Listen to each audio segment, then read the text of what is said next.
Alsjeblieft.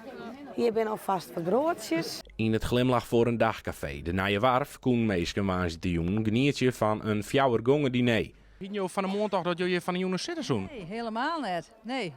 Nee. Want? Nou ja, dat had ik net verwachten. Ik heb van de morgen ook wat soep hoor. Te geren met vrouw Wijnbergen wien er 10 gasten. Het was een tierengezellige jong, maar hij dank aan muzikanten Loekie en Meta en 10 vrijwilligers die het alles in goede banen leiden.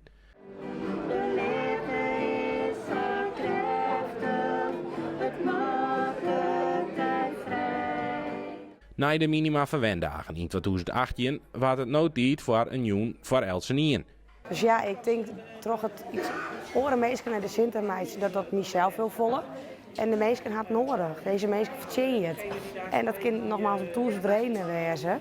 Maar dat ik de meesken genieten, dat vind ik gewoon heel fijn. De band die het mij wien kon terjochten op een springkasten in de sporthal, maar er wie ook een bennenboatershoek. Zo kon Elsenien van een zwaar gelezen jongeniertje. En als het door een organisatie leidt, is het wis net de laatste keer. We hebben mensen sprutsen, naar aanleiding van de uitnodiging, die het heel graag komen wonen, maar die het op het laatste moment verhinderen wie trots ziekte, trots een auto die het kapot ging, of omdat het even te volle was. Dus die zijn van, doch je met nog een keer. Dus als is de jongen goed verhinderd, dan is de kans wel groot aanwezig dat we het zeker nog een keer organiseren. Absoluut. Wat voor eten je het meest uit? Met nutje? Nou, ik mag haast alles. Ik zou net weten wat. Nee, ik mag haast alles wel. Dus het meeste, dat ligt het jou wel, of dat laat het jou wel aan? Ja. We hebben zo opgevoerd, moest opbieden, was op de tafelkamer verhoord. Maar ja, ik mag haast alles wel.